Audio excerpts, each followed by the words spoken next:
sharks as they possibly can and film them as never seen before. Mark and Rob's persistent enthusiasm leads them to find the greatest sharks on Earth. This is their shark quest.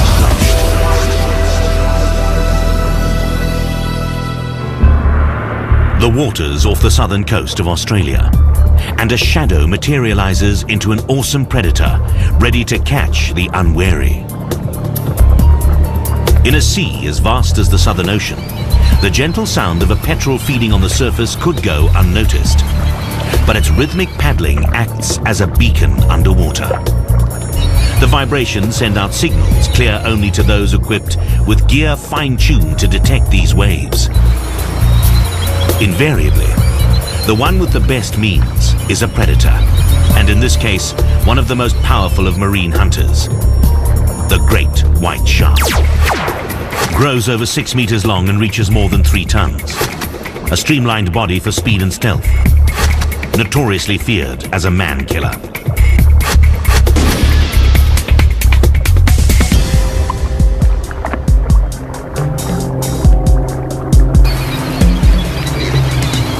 Systematically, the great white tests the source of the signal.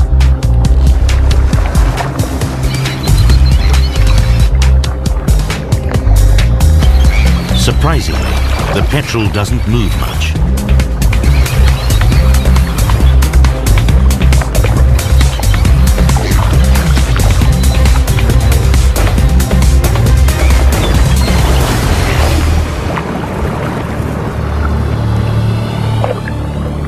Bird brain against shark cunning. The petrel didn't stand a chance. Could a man out of a cage? A question in the back of the mind of each diver who dares to even get into a cage and face a 5 meter, 1.5 ton great white. Experienced Australian freedivers, Mark and Rob, have often wondered. Go up there. I should have seen it, but... Bloody awesome. Got some footage.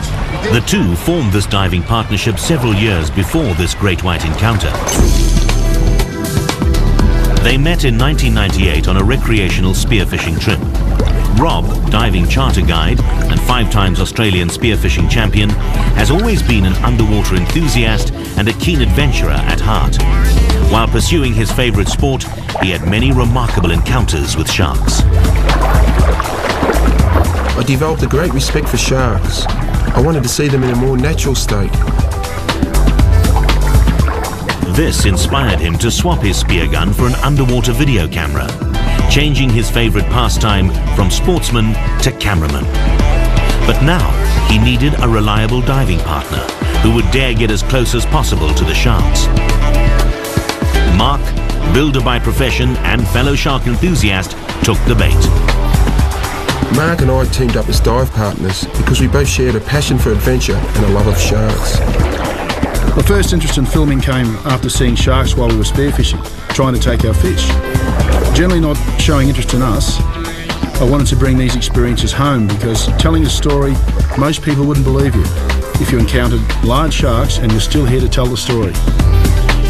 Now, during all their spare time, the two new friends travel around Australia in search of the most remarkable sharks to film them in their natural environment.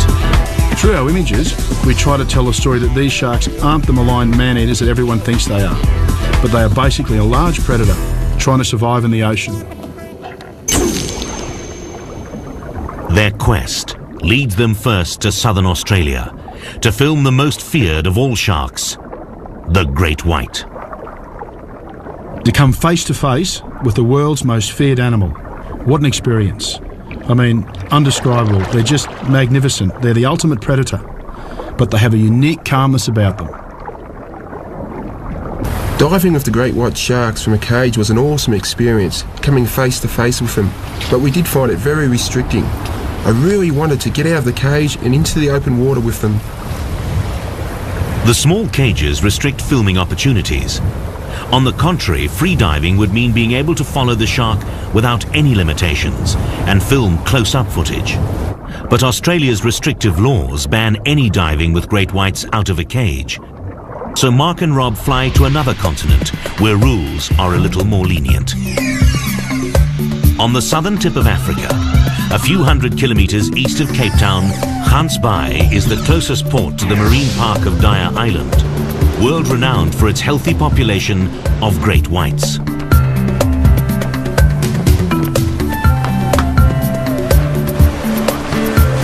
Mark and Rob chose to dive with Andre Hartmann, a man known worldwide for his great white dives out of a cage. Within an hour, the guys reached the seal colony off Dyer Island, main attraction for the great whites of the area and their prime source of food. The South Africans throw a large bait into the water, a much debated practice, but nevertheless one used by all operators here to entice the sharks away from their usual prey of seals and closer to the boat. And a smelly bag of fish oil and crushed sardines known as chum greases an irresistible pathway through the current. Everything's perfect. The guys are ready for action. All they need now is a shark. And they're not disappointed. Two great whites follow the chum slick to the bait. Cautiously, one approaches the boat and gapes at the men. The great white is the only fish known to do this.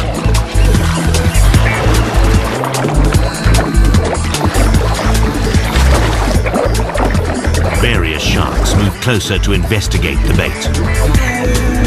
These sharks do seem a fair bit more relaxed than the ones over in Oz, eh? A bit more slow moving, not as deliberate, are they? The only problem is we've got up to 5 or 6 sharks here that we've seen already this morning, so just have to keep our eyes out.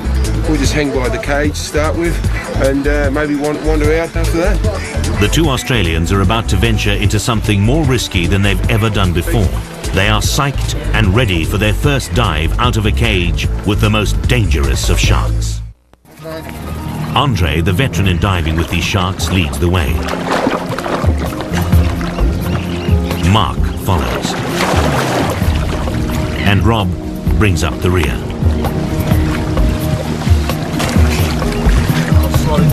First time, open water with a white shark. Should be great fun. He slips into the water without hesitation. But Mark's and Rob's nervousness shows. They stay close to the cage, making sure their backs are covered.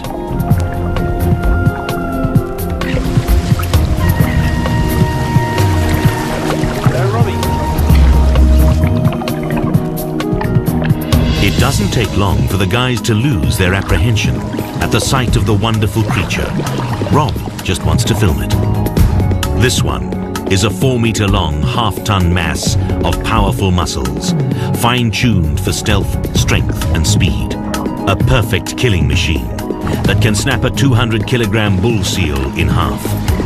Although the shark seems at ease with the divers, they must still be cautious. Here he comes, Rob! In these murky waters, a diver's silhouette could easily be mistaken for a seal. The first dive with the great whites without the protection of a cage.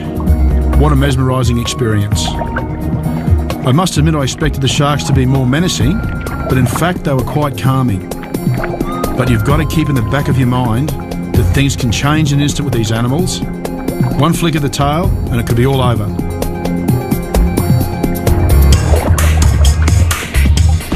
Mark and Rob make it look very easy. They convey confidence underwater. Could the sharks feel this as well? The reasons for the sharks' relaxed manner are probably many. But the fact remains that free diving with great whites is a potentially dangerous pastime, especially when a shark tries to taste and feel the moving object. Sharks do this when they come across an unfamiliar object. Lacking arms and hands with which to grip and touch, the shark uses its mouth instead. Mark and Rob know the risks involved in free diving with these menacing creatures, but their enthusiasm for filming and admiration for sharks overshadow any trepidation they may have felt before the dive.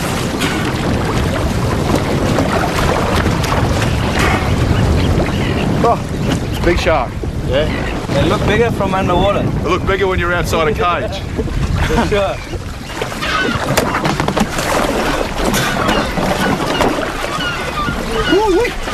Sensational. Face to face with a 4-metre great white. One of the highlights of my life. Absolutely amazing. Woo-wee. Unbelievable. Now, it's quite dirty water, but just come right in, sit there.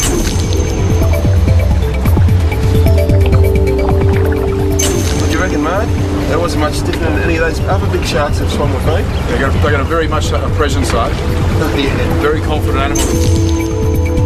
Thousands of kilometers from home, Mark and Rob fulfill a lifelong dream: to meet the most awesome predator of the oceans face to face. But their adventure is only beginning. Now they set out on an extraordinary mission to film and get as close as possible to as many of the dangerous sharks as they can find. Back in Australia, the two guys continue their search in Rob's backyard, Melbourne. Rob grew up diving and spearing on the cold water reefs off this coast. He knows the creatures that visit and inhabit these reefs. Autumn is an exciting part of the year. It adds a few more species of sharks to the local population, many of them attracted into the shallows to breed. Mark and Rob hope to encounter some of these sharks, especially the rare ones that come up from the deep at this time of the year. The reefs here vary in depth between 5 and 15 meters, and the two men easily reach the bottom by freediving without using scuba gear. Freediving is a lot more challenging, but it lets you get a lot closer because you're not making any noise and the animals seem a lot more at ease with you. Both Mark and Rob make holding their breath while diving seem quite easy. But it takes stamina and dedication to be able to dive over and over again for several consecutive hours, each time staying at the bottom to film for a few minutes. I can hold my breath for up to 3 minutes while freediving, but most of my dives are 1.5 to 2 minutes. With patience and perseverance, the two men eventually find the sharks that inhabit these cold waters. The Port Jackson is a creature of habit, which returns to the same area each breeding season. This harmless shark seldom grows to more than a meter. It possesses the remarkable ability to feed and breathe at the same time by pumping water in through the first gill slit and out through the other 4, leaving the mouth free to grab and chew on sea urchins and crustaceans. Not all the footage of peculiar-looking animals is of sharks. During their search, Mark and Rob find unique little things as well, such as this weedy sea dragon, a protected species which lives nowhere else in the world. Although here in southern and western Australia, it is a common inhabitant of the reefs and seagrass meadows. Hiding in the same seagrass, the guys spot an elephant fish, a species which lives at depths greater than 200 meters for most of the year, but swims up to the shallows to lay eggs. We're very lucky to see these fish. What I find fascinating is they hardly resemble either shark or fish. This species is more closely related to sharks than it seems. It is a chimera, a fish with a cartilaginous skeleton, but that's where the similarity with sharks ends. It has a jaw more like that of a bony fish than a shark, and a naked skin, a smooth hide with no fish scales or shark denticles. Its most distinctive feature is, of course, its sensitive nose, covered in sensory pores used to detect the movement and slight electrical currents of live prey like fish and invertebrates. Then, Mark notices something bigger looming over the underwater meadow. The large shape turns out to be a broad-nosed 7-gill shark. Reaches a length of 3 meters. Belongs to the most primitive group of sharks, a dangerous pack hunter.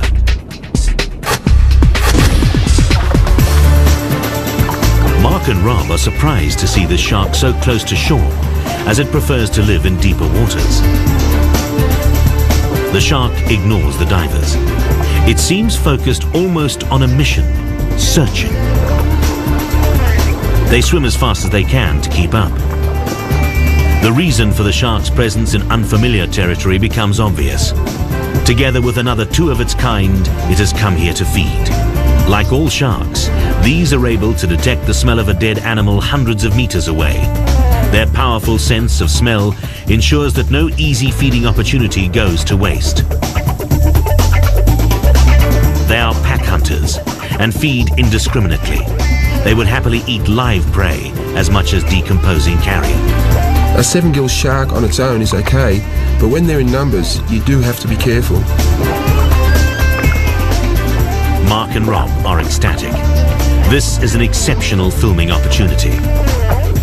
For the moment, the sharks seem to ignore the divers, but they are in a feeding frenzy, and they could easily turn on the two spectators. Sharks can become dangerous when they're so excited by food. They become violent gluttons, biting into anything in front of them, as well as anyone close by, like watching divers. The challenge of filming these sharks and diving with them is getting close enough to make it a good shot, but being safe enough. With time, you do get to understand the shark's behaviour, but there's certain risks, and it's only a split-second difference between a safe shot or a safe dive and a dangerous one. And at times, we have had to get out of the water. Excited by the feed, and perhaps attracted by the divers' movements, the sharks follow the men to the surface. Once a shark homes in on an object, its curiosity makes it move closer to find out more.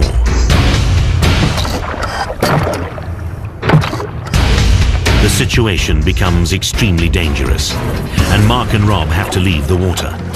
But their excitement doesn't wane as they discuss their experience. That was sensational. See, the 7-gillers come right up to us. That one rammed straight into your shoulder.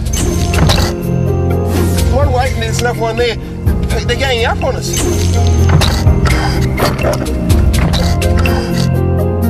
You gotta be careful. Beautiful shark, absolutely beautiful. Mark and Rob may be amateur cameramen, but they are skilled divers, and they understand when the situation calls for their respectful retreat. But not before capturing rare footage of sharks hardly ever seen by man and an unforgettable experience.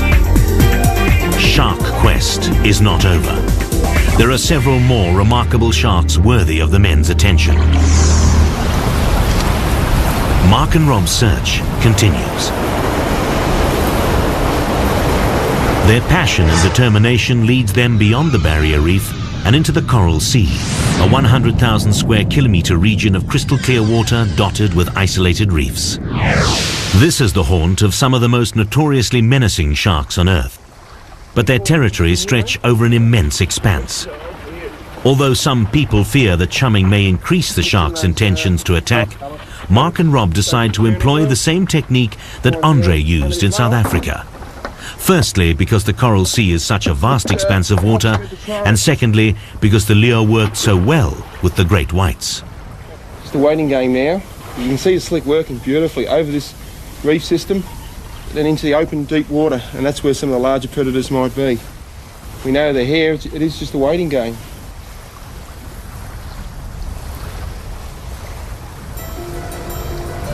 The first to see the floating chum slick are a few airborne scavengers. Then, suddenly, a large shark sneaks up to the boat. Mark and Rob identify it immediately. A tiger. The second most feared shark on Earth. Reaches a length of almost 6 meters. Eats anything it can find, even humans.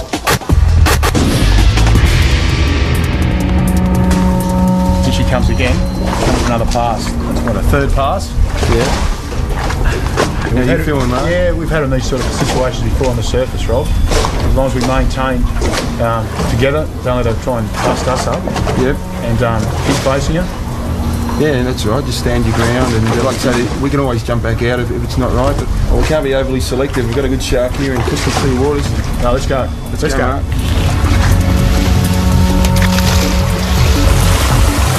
Let's set out wide now. Let's get in before it comes in. Be ready to go. Sounds right? Yep. Let's go.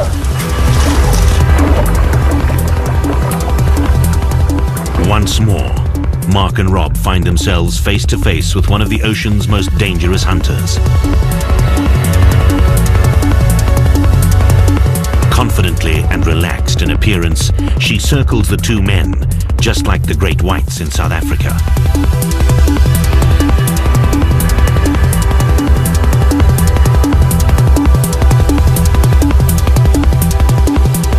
She moves closer, probably out of curiosity.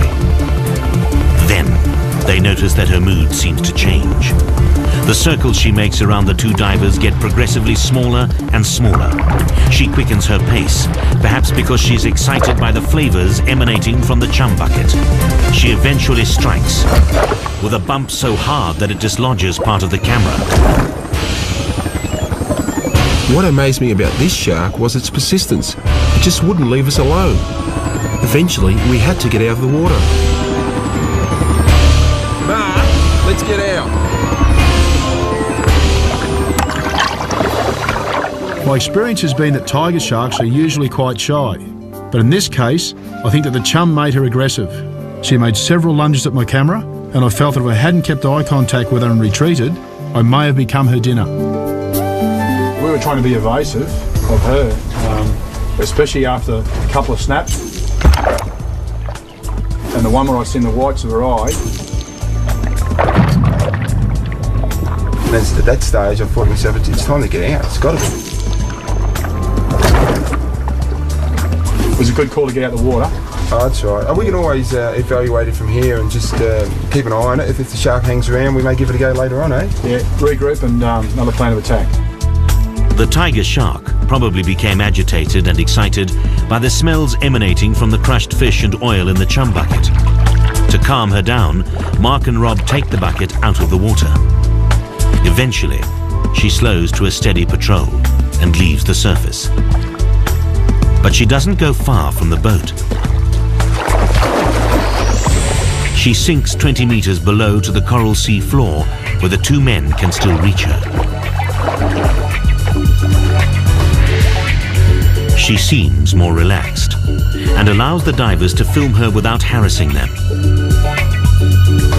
Silently, they follow her meanderings over the reef bed, filming her perfect predator's body camouflaged in this environment by her tiger-like stripes.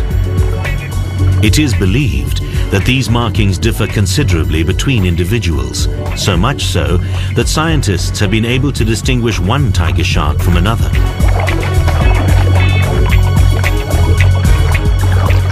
By now, even though the bucket has been removed from the water, the chum slick it caused spread far over the reef and attracted a few smaller species of shark, grey reefs.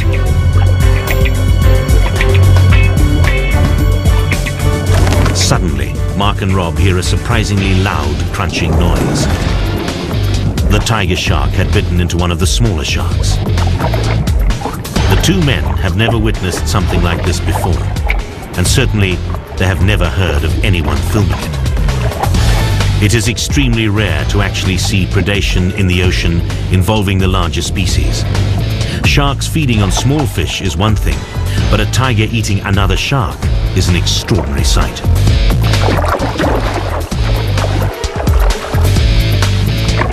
Tigers are equipped with a varied set of teeth ideal for catching and eating a large diversity of prey. Their exceptional tooth configuration acts like a saw, tearing through the prey's body when the shark violently shakes its head.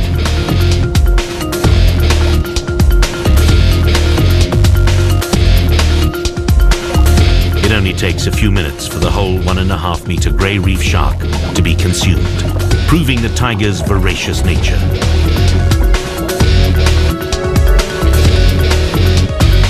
So close to a feeding, dangerous shark. This is better than Mark or Rob ever expected to film. That was well worth getting back in the water. Oh, it certainly was. Never seen the likes of it before.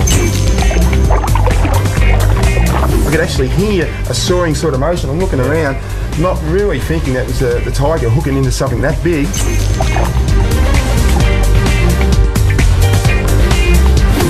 You just couldn't script something like that. That's just an amazing experience. That was up there with the best of them. Oh, certainly, right?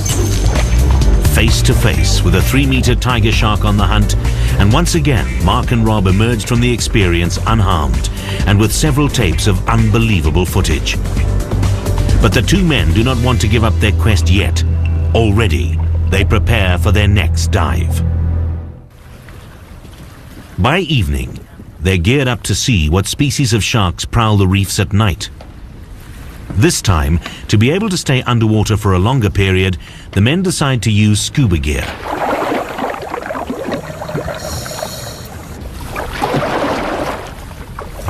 Some sharks are more active during the dark hours. Mark and Rob hope to catch a glimpse of something special.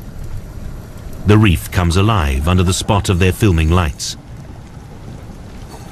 Systematically, the two divers move between coral gullies and search the caves and overhangs. At first, all they find are the reef dwellers. A moray stays snug in its hole, waiting for an opportunity to strike out at passing prey. Rob finds a venomous sea snake. He doesn't film the reptile for long because he doesn't want to provoke the snake into biting him, as its venom is so potent it could kill him. The sharks are few. The first they see is a primarily nocturnal species, a 3-meter tawny nurse shark out on patrol. Next, a silvertip shark appears in the lights. Although this is usually an open water species, it does occasionally visit outer reefs in search of food. Disturbed by the lights, it quickly moves away.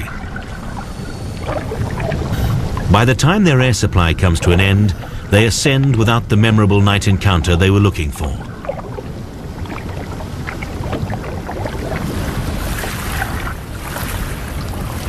The morning dawns into a calm, warm day, an ideal time for fishing. While Mark and Rob take a well-deserved rest, their friends search the open blue for the catch of the day. Lunch is caught quickly, but the panicking fish sends out distress signals, easily detected by one of the largest species of sharks, the great hammerhead. Reaches a maximum length of 6 meters, with an odd-shaped head filled with super keen sensors. The only species of hammerhead that would attack a diver. Its super sensors guide the shark directly towards the dying fish. Aggressively, it harasses the spear fisherman. At this point, most men would keep out of such a dangerous situation. But this kind of opportunity is ideal for Mark and Rob's quest to free dive with an awesome shark and film it as close as possible.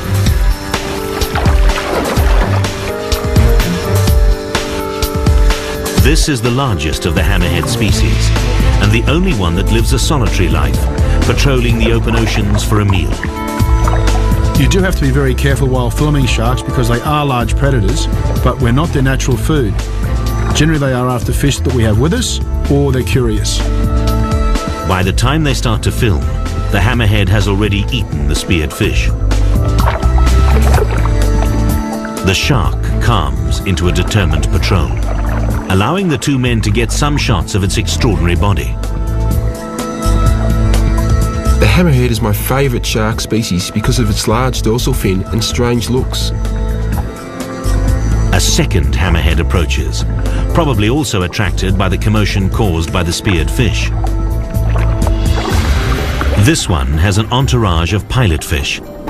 They use the shark as a swimming larder, feeding on fish crumbs, parasites, and even the shark's excrement.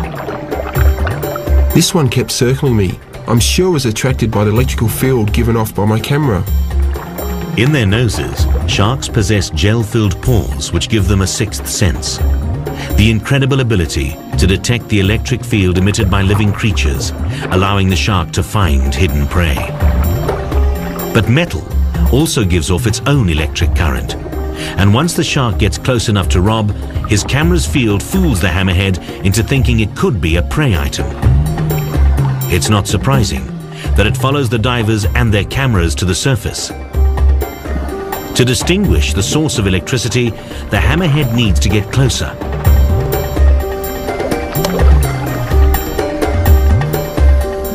Eventually, it lunges at the camera.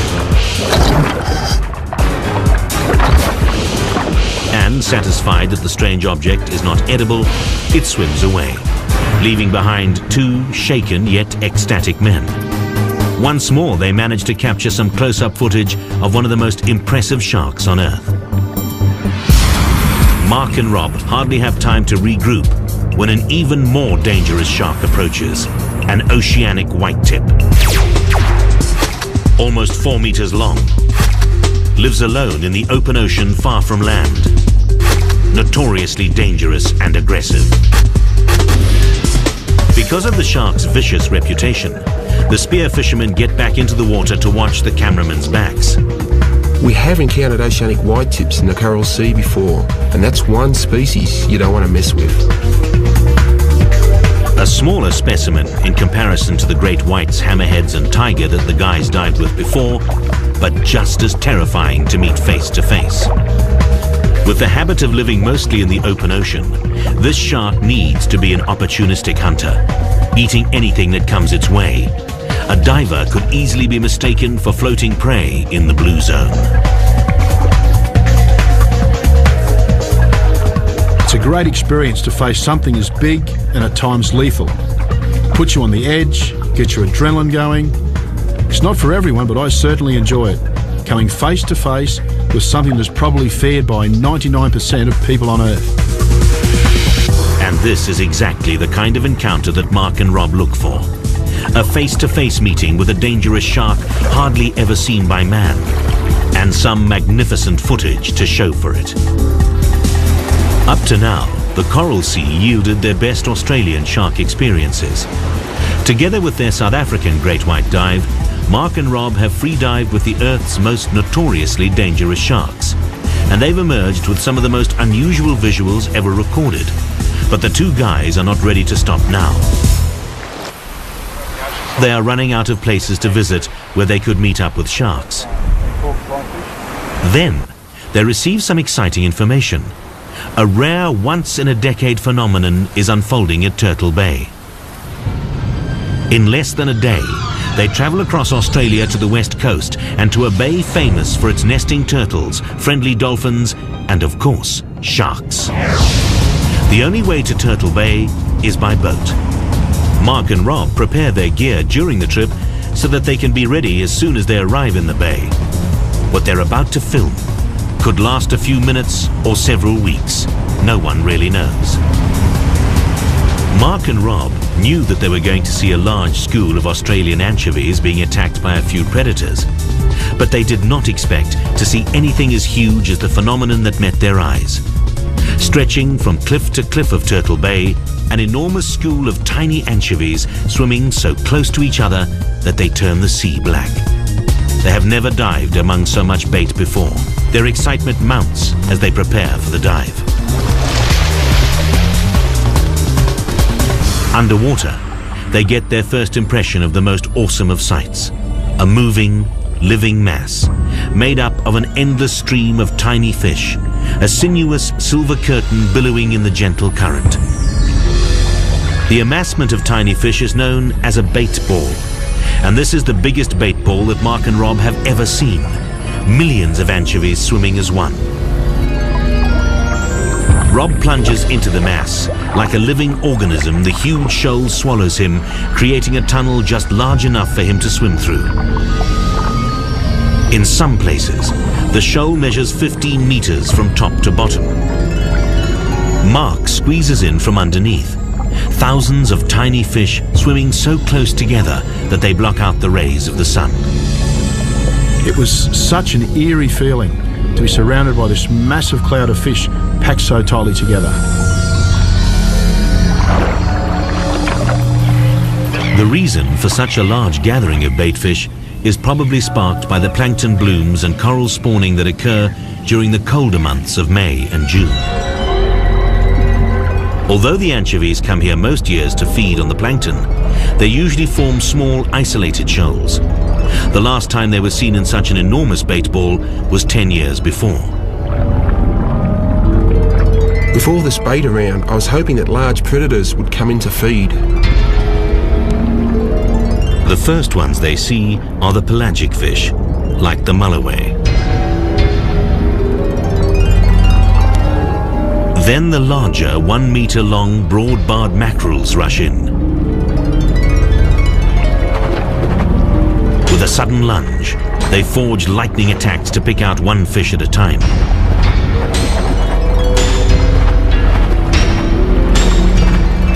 The assaults make no visible difference to the millions upon millions of anchovies.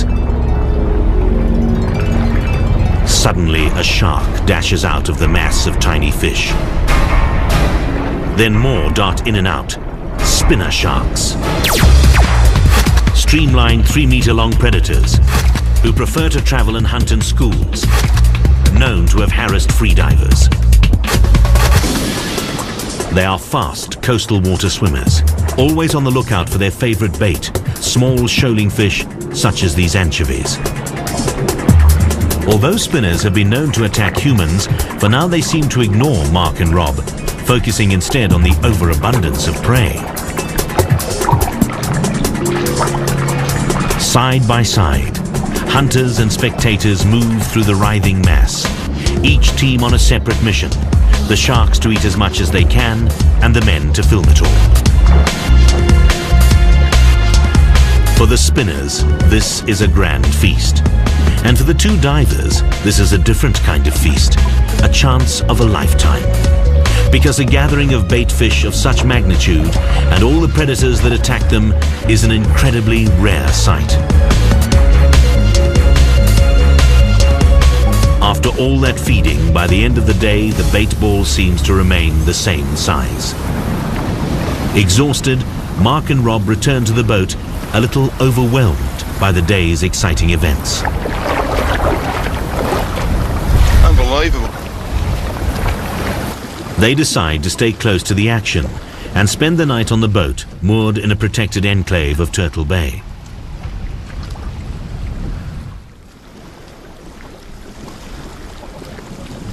Overnight, the sea conditions worsen. A northeasterly breeze brings a choppy surf. This does not intimidate the two divers in the least. Underwater, to Mark and Rob, the bait ball seems as enormous as it was the day before, and the spinner sharks eat as relentlessly as ever. But the visibility is considerably worse, as the choppy seas churn the ocean floor and sand and silt float in the water. The two men cannot see the approaching sharks, and at the same time the sharks cannot see them until they are too close to change course. This could become the most dangerous situation yet, being in the middle of a feeding frenzy in bad visibility. To avoid the possibility of getting bitten by a shark, the two guys decide to give up filming. The reason for the change in conditions soon becomes apparent. The northeaster brings a menacing weather front. The boat needs to be taken into the protection of the harbor. Mark and Rob are forced to return home. Regretfully, they leave the site after only a few memorable dives. They may never see so many sharks again. But they cannot keep away. 10 days later, they return to Turtle Bay, hoping that there may still be some action.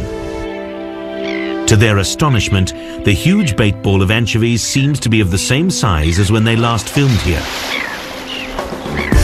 Once underwater, they realize that the action has intensified and that there are more sharks in this one small area than Mark or Rob have ever seen. To them, it seems like every spinner in the ocean is here to feed on the bait ball. The sharks use all their 6 senses to track down areas teeming with fish where varying temperatures cause plankton blooms. What is evolving in front of Mark and Rob is a basic food chain, only of enormous proportions.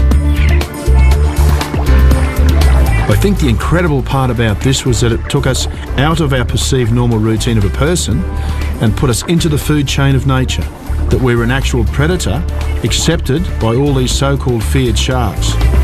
It was just amazing. The sharks quicken their turns. They speed through the bait ball, prompting each other into a feeding frenzy. This is when good visibility becomes so much more important for both the two men and the sharks. Mark and Rob can see a predator approaching, and the sharks can distinguish anchovy prey and avoid a large human.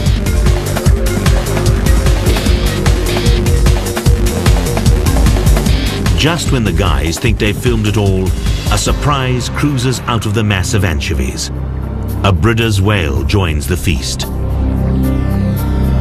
Systematically, the whale makes a few close passes to herd the anchovies closer together. At an average length of 13 meters, this is one of the smaller whale species and is often seen close to shore even in water as shallow as 3 meters.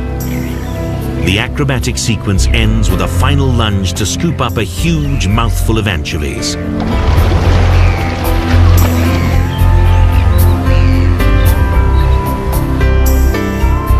Methodically, it comes back for more.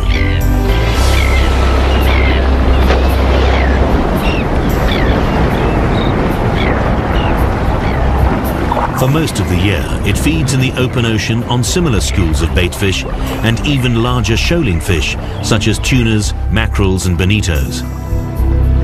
Unperturbed by the presence of the divers, the whale swims past only a few meters away. Unbelievable! You see it? The whale just comes straight over. Yeah, I was looking one way, it turned around and come thrusting through. It's unbelievable. This is a rare natural phenomenon hardly ever witnessed by man. An amassment of anchovies so huge that it keeps an army of predators feeding for several weeks, never harassing each other, but all intent on getting as many mouthfuls of baitfish as possible. What more could possibly happen to make Mark and Rob's experience any better than it already is? Day after day, the feeding feast continues.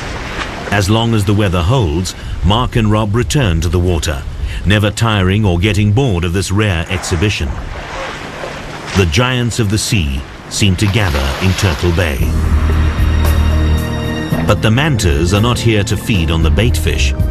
They have been attracted to this area for the same reason as the anchovies, to feed on the abundant plankton blooming during this time of year. With a wingspan of over 6 meters, this is an enormous fish, and yet it feeds on the tiniest of sea creatures. Mantas and whales, majesties of the ocean.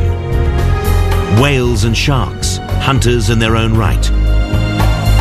Each predator ignoring the other, everyone focused on catching its own prey. And then, even more sharks join the ranks. Hundreds of spinners herd the anchovies into the shallows. Now no baitfish can escape the shark patrol. The little fish are squeezed between the cliffs on the one side, the 5-meter deep reef underneath, and the relentless hunters blocking the only way out. The massive bait ball broadens and pushes against the surface. Now even the birds can take their pick.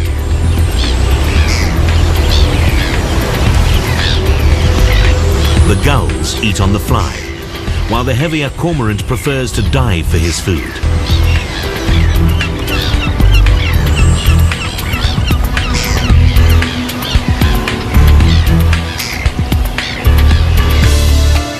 I felt so small being amongst all these predators, ignoring me, coming back for more to eat, over and over. They never seemed to get tired.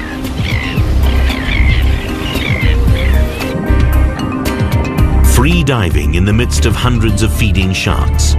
Not every man's idea of fun, but Mark and Rob's most exhilarating adventure.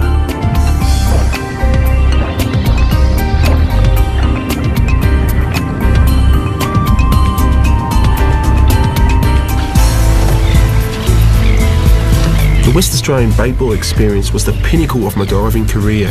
For a week-long period, we were diving every day with all the predators, the sharks, the gamefish, the whales, the manta rays. It was an awesome experience. I think this would be the absolute highlight of anything I've ever seen or done. To be accepted by nature as one, it was a very humbling experience and one that everyone should have.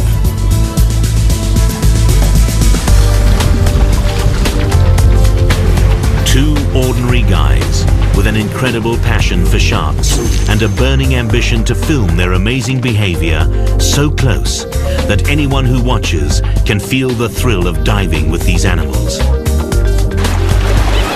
In pursuing this quest, they filmed rare and unusual sequences and developed an even greater admiration for the sharks that most people fear. Every time I got in the water with a different shark species, I found the experience as exhilarating as the one before. They need to be respected as formidable hunters, but certainly don't deserve their bad reputation. We've swum closer than an arm's length from a great white, and we could have touched most of the other sharks that came up to us. They are such awesome creatures that we just have to meet up with them again and again. This is certainly not the end of our shark quest.